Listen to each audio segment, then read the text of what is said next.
All right, there's one last concept that I want to cover with you and talk a little bit about, and that's the need to belong.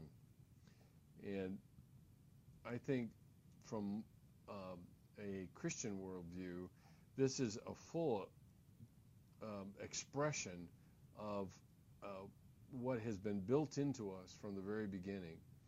And I would suggest to you that it's an expression of Trinitarian relating. The God in his final, in his fullest expression, is a community.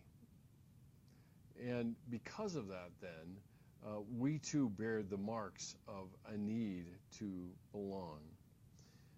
Social bonds, in many cases, boosted the survival rate when we banded together.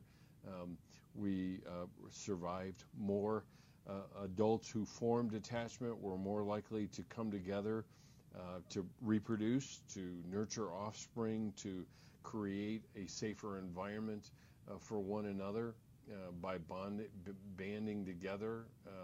Whoops, I gotta check my environment. By working together, and really out of that came what we talk about a lot at CCU, and that's community. So people feel supported by close relationships, live better, healthier lives, lower risk of psychological disorder, lower risk of premature death. When relationships form, we experience a greater level of joy. Almost put job. Lower death rates. Greater sense of connectedness that comes through these relationships. And attachment is one of the key terms that comes with this that has revealed for us an understanding of not only the connection, but also what happens when we actually lose people, and the effect that ostracizing people has when we push somebody out has a tremendous impact on their psychological being because of the lack of connectedness. Influences person's mental health in general, in mental health. So the other aspect, which is relatively new, and we'll just highlight it here, is social networking. And what has happened to that is that people appear to be connected when in fact they're only more isolated. And we see that in a lot of the social networks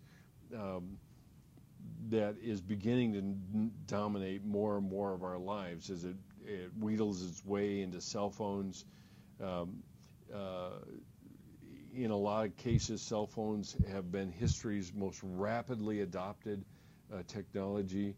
We're now, what is interesting to happen is that we take the word talking, and I've had this happen even with my kids, is that talking equals texting. And so we have begun to use these social networking sites to connect in a variety of ways. The bottom line, though, is, as this cartoon kind of betrays, is that social networkers are far less likely to know their real world neighbors. The internet is diversifying our social networks and mostly strengthening our connections with people we already know, though. And sometimes it can, not always, but sometimes it stimulates self-disclosure. But in other cases, and this is the downside of this, is that it cultivates what I would call voyeurism. you might call it stalking, if you will, is that we spectate on each other's lives rather than entering into it. What's interesting is that people that score high in narcissism, in other words, they feel like that they are entitled to people's attention, oftentimes are also lead to higher rates of social networking. And so it creates a false universe that oftentimes we think we are more connected than we actually are. And that can lead to a greater level of belonging, but there really is no substitute for interpersonal connection rather than a mediated connection, which is what these social networking sites often do for us, is they give us the appearance of interpersonal connection when in fact they're actually mediated. In other words, there's something that stands between me and you. That's called the social networking site rather than a direct interpersonal connection through personal communication.